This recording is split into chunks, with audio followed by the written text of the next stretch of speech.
Muito obrigado, Sr. Presidente. Sr. Primeiro-Ministro, cumprimento a si e ao seu Governo. Vou começar por fazer esta nota prévia. O Sr. Primeiro-Ministro disse ali de cima, e como estamos de acordo, há uma coisa que temos uma oportunidade histórica para fazer. É uma mudança no Estado que há muitos anos não há uma maioria sociológica e política capaz de fazer. Mas então, se isso acontece mesmo, deixe-me dizer-lhe isto. Aquele partido que ele está sentado aqui, nesta dianteira, tomou de controle o aparelho do Estado nos últimos 50 anos. Todos sabemos do que é que estamos a falar. Reguladores, tribunais, conselhos superiores, tudo. Em cada um que se anda pisa-se o socialista. Mesmo nos governos do PSD pisam socialistas. Mesmo quando se tira pedras, estão lá socialistas. Mudam de poder, vão para lá socialistas. E andam a circular há anos. Sempre a mandar da mesma forma, nos mesmos órgãos, porque, Sr. Primeiro-Ministro, deixe-me dizer-lhe, porque nós permitimos. Porque nós permitimos. E por isso eu quero-lhe também, antes de o questionar sobre aquilo que mais interessa às pessoas, quero-lhe ter esta garantia, este compromisso, de que há uma maioria neste Parlamento, uma maioria que não formou um governo, mas que é uma maioria política, que é uma maioria de direita, neste Parlamento. Tivemos tribunais, eu sei que quando perdem lugares vocês ficam terrivelmente tramados, mas é mesmo assim que têm que ouvir, é mesmo assim. E por isso, Sr. Primeiro-Ministro, não podemos, francamente, é dizer que temos que mudar, que temos que limpar o Estado, que temos que fazer, e quando chega o momento para todos os órgãos, da RTP ao Constitucional, eles estão lá metidos e eles estão lá sempre a mandar. Agora é para as pessoas em casa perceberem o que se passa. O que se passa é que até pessoas do PCP estão em órgãos, tendo o PCP 4 dados. Mas, Sr. Primeiro-Ministro, é momento de assumirmos o resultado das últimas eleições e fazer a limpeza que o país precisa naquelas instituições. E eu quero saber se está disponível para isso ou não.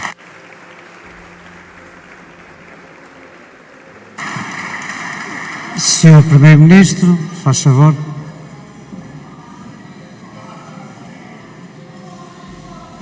Muito obrigado, Sr. Presidente, senhoras e senhores deputados, Sr. Deputado André Ventura. O que eu posso dizer a propósito das observações e da questão que coloca é muito simples. Eu creio que os portugueses precisam de confiar nas instituições democráticas do seu país, precisam de confiar no espírito de equilíbrio que é suposto essas instituições poderem demonstrar no seu funcionamento. Em face disso, da parte do Governo, e creio que não me levará a mal que falo, e eles também não levarão a mal que falo, da parte dos partidos que compõem a coligação que o sustenta, nós não excluiremos ninguém que tenha a representação da vontade popular para que esse equilíbrio seja alcançado, na forma que, nomeadamente, o Parlamento entender que seja mais adequada. Portanto, eu posso dizer-lhe, Sr. Deputado, no meu entendimento, o Estado não é de ninguém. Não tenho nenhuma pretensão de substituir a presença ou omnipresença de alguém pela presença ou omnipresença de alguém diferente. O que nos move, e seremos consequentes com isso, é que a representação da vontade do povo seja salvaguardada. Isso não há dúvida nenhuma.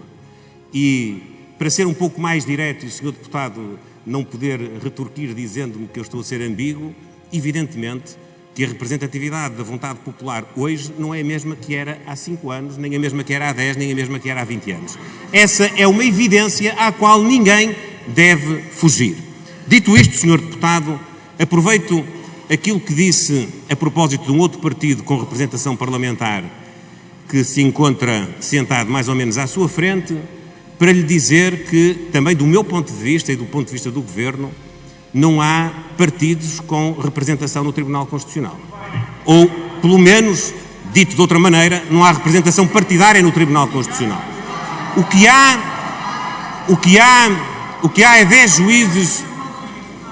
10 juízes que são eleitos no Parlamento e que, portanto, têm que ser apresentadas as respectivas candidaturas ou proposituras pelos grupos parlamentares. E que esse processo deve atender ao relacionamento interpartidário no respeito por aquilo que é o equilíbrio das forças políticas e por respeito por aquilo que é a representação da vontade do povo português. E é assim que, da parte do Governo, nós entendemos o processo e será seguramente assim que os partidos representados nesta Câmara que apoiam o Governo terão em termos de comportamento no processo que está em curso na Assembleia da República.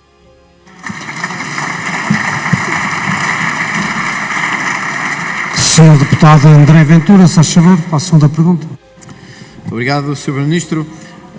Espero que isso signifique que vamos finalmente ver-nos livre de uma tralha que encheu o Estado nos últimos anos, em muitos locais, e desculpem usar esta expressão, em muitos locais, os senhores sabem que isso é verdade, encheram o aparelho do Estado, controlaram o aparelho do Estado, tentaram controlar o aparelho do Estado, tentaram controlar a Justiça e eu tenho o dever de vos dizer isto aqui. O vosso tempo acabou, o vosso tempo a fazer isto acabou. O vosso tempo acabou. Senhor Primeiro-Ministro, os portugueses estão neste momento, face à situação de guerra que decorre no Médio Oriente, numa situação que há muito tempo não estavam efetivamente.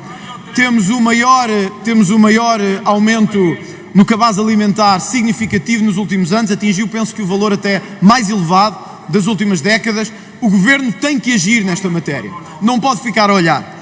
Mesmo se olharmos para a subida do gasóleo e da gasolina e para a brutalidade que foi nos últimos dias, Portugal é o 11º país da Europa onde o gasóleo mais aumentou. O 11º país da Europa. O 13º onde a gasolina mais aumentou. Mas as regras do governo dos 10 cêntimos, a regra dos governos dos 10 cêntimos não se aplicou à subida da gasolina e permitiu que o Estado esteja a lucrar neste momento verdadeiramente com a guerra.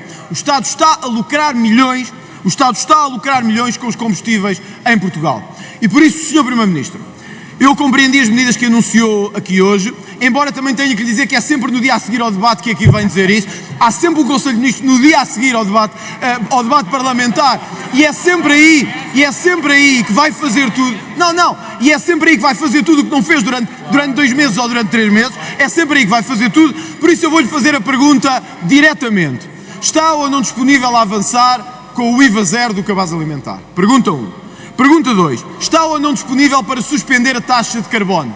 Não faz sentido nenhum, no momento em que as pessoas pagam uma brutalidade de impostos sobre os combustíveis, estar a pagar porque Bruxelas quer uma taxa de carbono. Está ou não disponível para suspender a taxa de carbono? E se está ou não disponível para dar acesso do gasóleo profissional a setores que neste momento estão a asfixiar, como o táxi, os bombeiros e indústrias, cujos gastos já são às vezes de 40% da energia. Não lhe estou a fazer perguntas de separação nem de abstração. Muito concretas: IVA do cabaz alimentar, suspensão da taxa de carbono, gasóleo profissional. Era isso que as pessoas hoje gostavam de ver respondido, é isso que lhe pergunto aqui.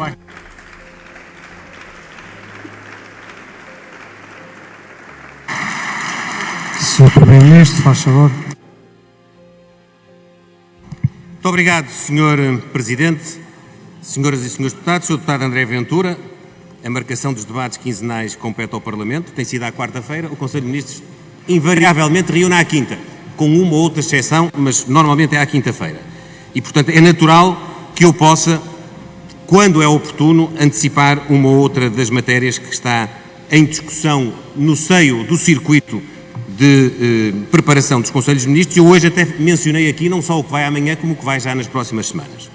Sobre o aumento dos combustíveis, eu presumo que o Sr. Deputado, ao mencionar, creio que o 13º, e já não me recordo exatamente, no 11º e 13º, que não é exatamente a ordenação que eu tenho aqui, mas é sensivelmente diferente a esta que o Sr. Deputado publicou nas redes sociais. Eu entendo que aquilo que o Sr. Deputado aqui quis fazer foi um pedido de desculpas encapotado pelas mentiras que continuam a espalhar nas redes sociais, porque o Sr. Deputado escreveu que era escandaloso e que o aumento dos combustíveis devido ao conflito no Irão era o primeiro na Europa, era o de Portugal, com uma distância que era avassaladora face aos demais. Portanto, o Sr. Deputado, fica-lhe bem, corrigiu, foi um lapso, com certeza que daqui para a frente o Sr. Deputado vai ter mais cuidado com utilizar esses números.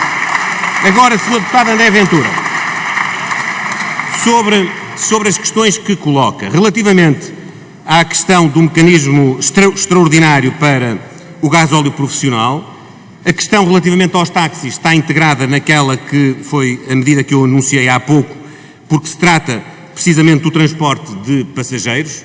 Eu não tinha mencionado, mas nós integraremos também as associações humanitárias de bombeiros, como podendo usufruir deste desconto adicional, que eu quero aqui já agora clarificar, é um desconto adicional face ao outro desconto que está em funcionamento para todos os consumidores em sede de ISP e que neste momento ronda aos 6 cêntimos, porque já operou em 2 semanas consecutivas, visto que face ao preço que nós tínhamos determinado na última semana que aqui estive, houve 2 aumentos que superaram, face a esse preço, os 10 cêntimos. E, portanto, enquanto isso perdurar, o mecanismo que está em funcionamento é a devolução de todo o excesso de IVA que resulta desse aumento. Portanto, é inaplicável a acusação de que o Governo está a ganhar ou a arrecadar mais receita fiscal em função do aumento. É precisamente o contrário. Não, o ISP tem um valor fixo, Sr. Deputado. Não, o ISP tem um valor fixo. E, portanto, aquilo que depende do aumento do preço, seja sobre o produto, seja sobre o ISP, o IVA é devolvido na íntegra aos consumidores, desde que o preço supere os 10 cêntimos, desde a semana em que aqui estive há 15 dias. E, portanto, Sr. Deputado, nós entendemos que é uma resposta, com certeza não é resposta que consegue acudir a todas as repercussões de aumentos de preços que nós temos vindo a sentir por estes dias, mas quero lhe dizer, Sr. Deputado, nós acrescentámos hoje a comparticipação com mais 10 euros na botija de gás solidária, que passa de 15 para 25 euros. Nós acrescentámos mecanismos de proteção dos consumidores de energia elétrica, nomeadamente dos mais vulneráveis, garantindo que eles têm sempre um fornecimento mínimo assegurado.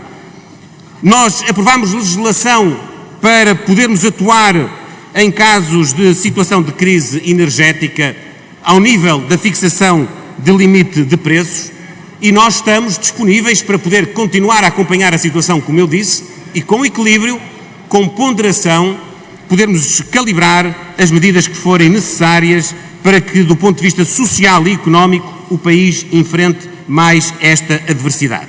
Agora, Sr. Deputado, nós precisamos todos de ter sentido de equilíbrio e de responsabilidade.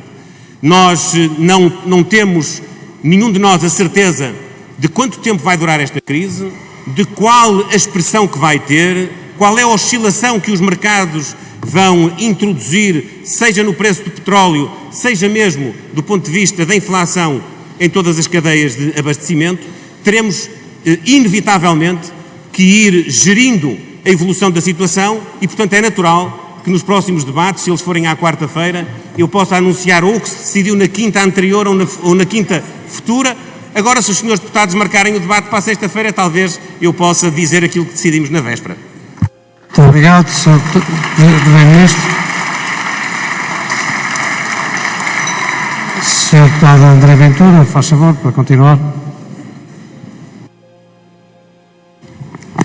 Sr. Primeiro-Ministro, o que eu estava a dizer era isto, e isto é uma evidência. Pode ver aqui, não é das minhas redes sociais, portanto talvez o Sr. Ministro é que esteja equivocado. A receita do ISP está no nível mais alto de sempre. Os senhores estão a lucrar com esta crise, estão a tirar dinheiro desta crise. Mas eu vou-lhe voltar a devolver a pergunta, Sr. Primeiro-Ministro, que eu gostava de ter uma resposta direta a isto. Está ou não disponível a suspensão da taxa de carbono? Porque esta é uma questão que já aconteceu no passado e não há razão nenhuma para que não volte a acontecer agora. É uma questão que só a agenda verde de Bruxelas é que quer impor e mais ninguém. E 2, que apoios é que tem para as empresas, não lhe estou a falar da botija de gás só, para as empresas que neste momento estão a ver o seu custo energético aumentar brutalmente, nomeadamente em termos de gás. São estas duas perguntas concretas que eu lhe quero fazer. Obrigado. Sr. Primeiro-Ministro, faz favor.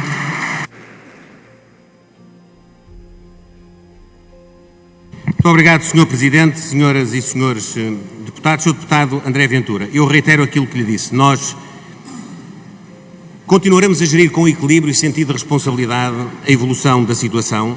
Neste momento não há nenhuma razão, ao contrário do que o Sr. Deputado menciona, para nós alterarmos o funcionamento da taxa de carbono. Nós não procedemos a nenhuma atualização e, portanto, dizer-lhe, Sr. Deputado, não vamos suspender neste momento, não há justificação para suspender. Neste momento aquilo que se justifica é fazermos a devolução integral do acréscimo de receita de IVA que decorre do aumento do preço dos produtos petrolíferos. É isso que nós estamos a fazer.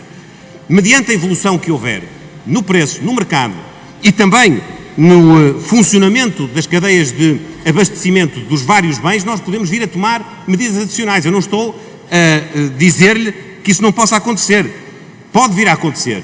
Não vamos antecipar uma crise se ela, entretanto, tiver uma evolução positiva ou favorável do ponto de vista económico. E, portanto, desse ponto de vista, Sr. Deputado, nós estamos ao lado das empresas, estamos a facultar-lhes linhas de crédito do ponto de vista da tesouraria, estamos a facultar-lhes também o apoio por via da diminuição da carga fiscal sobre os combustíveis, por via da diminuição da carga fiscal, em particular do transporte de mercadorias e, portanto, Sr. Deputado, estamos a calibrar, mediante a fase em que nos encontramos, disponíveis para poder no futuro ir mais longe se justificar. Obrigado, Sr. Primeiro-Ministro. Sr. Deputado André Ventura, para continuar, faz favor. Sr. Primeiro-Ministro, acho que é francamente insuficiente o que está a fazer neste momento para ajudar as pessoas, num dos momentos que é verdade não foi culpa do Governo, não foi culpa de ninguém neste país, mas que aconteceu e que o Governo devia agir, não o está a fazer apropriadamente. Deixe-me perguntar-lhe sobre o encerramento de serviços de saúde. Nos últimos dias nós temos tido múltiplos serviços de saúde encerrados. Em Vila Franca de Xira voltámos a ter, quer com os utentes na rua, quer com os autarcas, alguns deles do PSD, a protestar contra o encerramento de urgências. Já tínhamos tido no Barreiro, já tínhamos tido no Hospital Garcia Horta uma série consecutiva de encerramentos. Umas a Sra. Ministra diz que é falta de especialistas, outras é falta de meios. A verdade é esta, Sr. Primeiro-Ministro. Eu recordo-me, quando entrou, disse que a sua prioridade era garantir serviços de saúde em todo o território e iria fazer o que o PS não fez. Evitar afastar pessoas competentes e evitar que esses serviços saíssem do pé das pessoas. Pois neste momento, o resultado do seu mandato é 2 serviços encerrados definitivamente, 7 encerrados temporariamente e ainda 9 serviços com urgências rotativamente encerradas. Vou repetir, podem ver as redes sociais também. 2 encerrados definitivamente, 7 encerrados provisoriamente e 9 encerrados rotativamente. Ó, Sr. Primeiro-Ministro, isto é o contrário daquilo que nos disse. Disse-nos que ia melhorar a saúde, está a torná-la cada vez mais difícil e menos inacessível para as pessoas. Oh, então explique-me lá, como é que vai dar mais saúde às pessoas a encerrar-lhes o serviço que está ao pé de casa? E olha, não sou eu que o digo, é um caos e um erro, autarcas do PSD a dizer. Acho que era bom.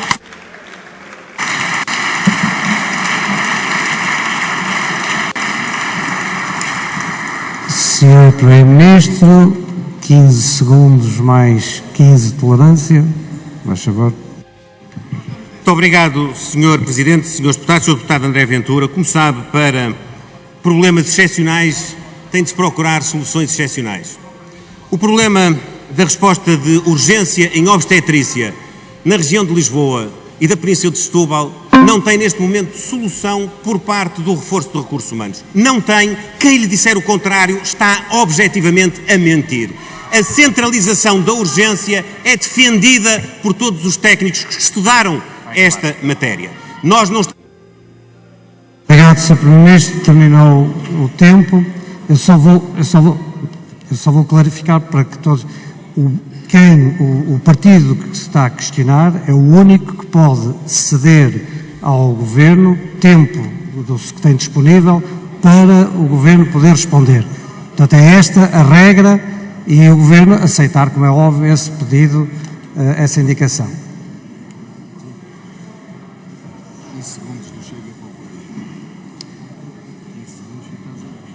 15 segundos fica a 0. 20 segundos. O Governo, então, Sr. Deputados, o Grupo Parlamentar do Chega está a informar a mesa de que cede 30 segundos do seu tempo ao Governo e, portanto, o Governo passa a ter qual multiplicação do tempo? 30 segundos, que é 15 mais os 15 da tolerância, que é recorrente nestas situações. O Governo aceita, portanto, peço para fazer essa... Não é isso que eu disse. São 30 segundos que são acrescentados aos... Está certo, faz favor. O Governo tinha menos 15, passou a ter 15 e beneficia dos 15 de tolerância, portanto é assim que foi sempre feito, é assim que se dá agora também. Faz favor, Sr. Presidente. Senhor Presidente, Senhores Deputados, Sr. Deputado André Ventura, só para completar o raciocínio, continua a haver acompanhamento de grávidas no Hospital de Vila Franca, no Hospital do Barreiro. Há consultas, há partos, há urgência do ponto de vista interno do hospital, não há urgência externa. E toda a população atingida tem uma previsibilidade relativamente ao serviço de urgência que está disponível. Isto é resolver o problema das pessoas de uma forma excepcional face a uma situação que é também excepcional no território. Muito obrigado.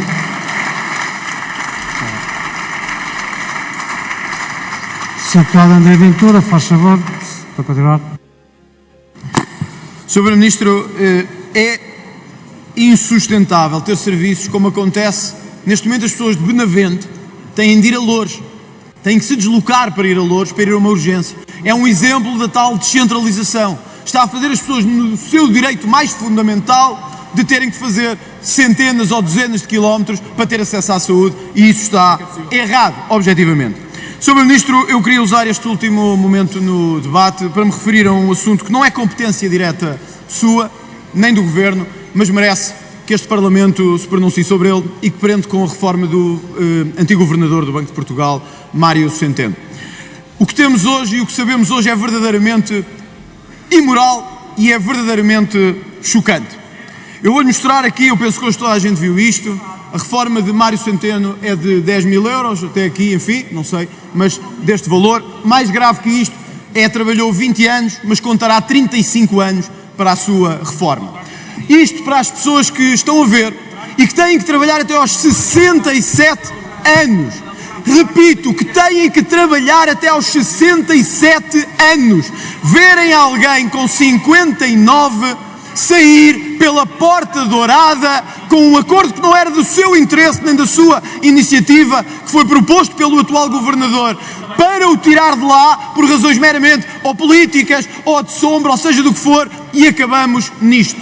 Hoje, muitas das pessoas que ganham pensões de 300 e 400 euros olham para isto e veem como é que alguém tem uma pensão destas fora da idade que devia ter, porque o dinheiro do Banco de Portugal pode ser de um fundo autónomo, mas é dinheiro público, é dinheiro de tutela pública e é dinheiro para investimento público, não é dinheiro para andar a fazer acordos atrás das costas, nem é dinheiro para andar a fazer acordos escondidos. Sr. Primeiro-Ministro, eu queria perguntar-lhe se na próxima ronda terá certamente possibilidade de o fazer, ou na próxima intervenção, se soube do que aconteceu e se está disposto ou não a que nós acabemos com situações iguais a estas aqui no Parlamento, com o grupo parlamentar do PSD, para que isto não volte a acontecer. Para todos os reformados do país, isto é uma vergonha. E era isso. Muito obrigado. Terminou o seu tempo. Terminou o seu tempo.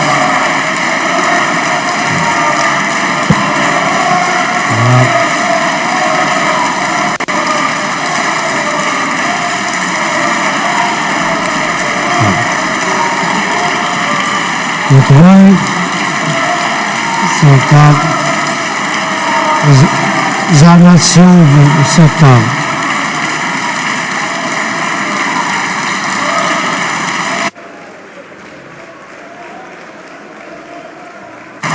Vamos passar, Sr. Deputado, temos que continuar o debate. Obrigado, Sr.